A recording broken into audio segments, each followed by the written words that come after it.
Bismillahirrahmanirrahim. Assalamualaikum warahmatullahi wabarakatuh. Selamat pagi, mudah-mudahan masih diberi kesehatan. Baik, untuk kali ini kita akan mempelajari IPA dengan pokok bahasa yaitu Monera, Protista, dan Jamur ya.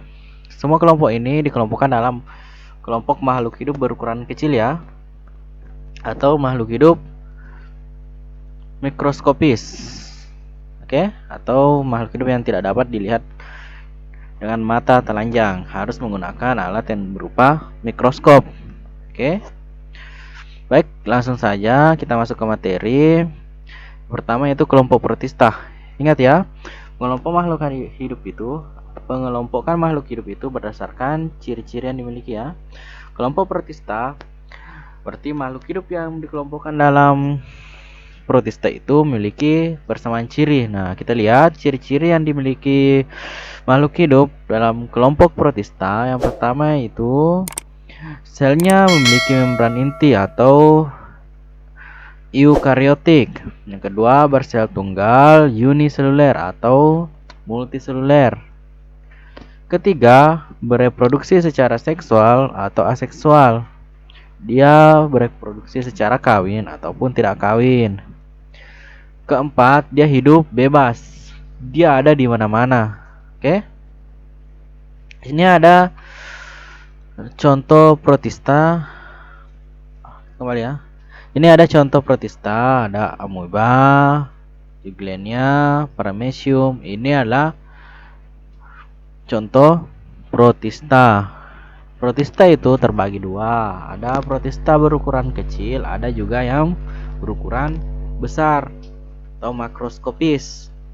Nah, kita lihat contoh protista yang berukuran besar. Ada alga merah, ada alga hijau, ada Gracilia sp, ada alga coklat.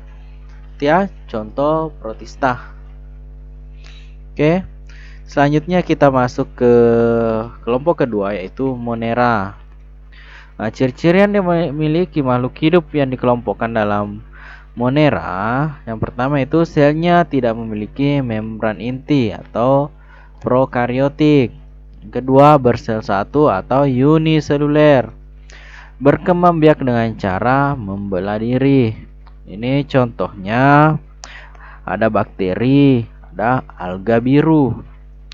Bakteri itu ada yang bermanfaat bagi manusia, ada juga yang merugikan. Nah, contoh bakteri yang bermanfaat ada Escherichia coli ya. Dia membantu produksi vitamin K dan dia juga berperan dalam proses pembusukan sisa-sisa makanan di dalam tubuh. Oke, bisa dipahami? Selanjutnya kelompok ketiga ada jamur atau fungi. Nah, kelompok jamur ini merupakan makhluk hidup yang memperoleh makanan dengan cara menguraikan bahan organik makhluk hidup yang sudah mati. Berarti dia itu memperoleh makanan dari sisa-sisa makhluk hidup ya, atau bahan organik. Oke, bisa dipahami? Ini ada contoh jamur tuh yang berwarna keabu-abuan pada roti yang sudah kedaluarsa ya, atau ini ada juga pada nasi yang sudah basi. Nah, ini akan berwarna orange ya. Itu semua contoh jamur, atau biasa juga itu tongkol jagung yang sudah dimakan kemudian didiamkan. Nah, itu akan timbul jamur yang seperti ini ya. Bisa dipahami?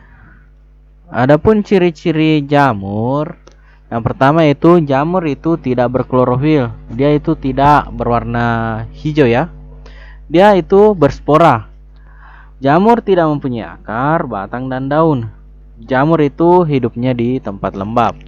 Dia bersifat saprofit, yaitu dia hidup dan makan itu berdasarkan pada bahan organik ya.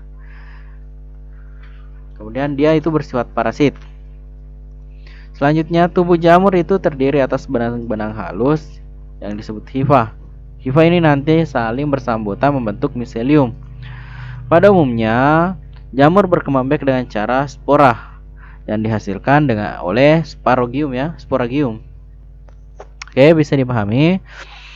Contoh jamur, ada jamur roti, jamur tape, jamur tiram.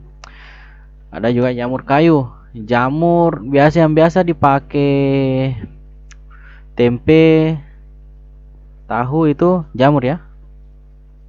Membuat tempe tahu maksudnya. Oke, ini contoh gambar jamur. Ini kalau ini jamur yang biasa dibuat untuk membuat tempe. Nih, ini juga jamur ini yang terdapat di roti. Dia biasa berbentuk seperti ini ya.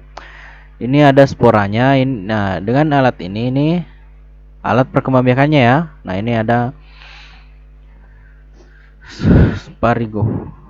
sporagivore. Kemudian ini ada hifa, benang hifa. Nah, kalau untuk yang jamur yang ukuran besar, nah seperti ini ya. Ini ada kulit tudung, ada retakan tudung, ini ada cincin ya. Oke, bagaimana bisa dipahami? Baik, untuk materinya mungkin cukup sekian ya.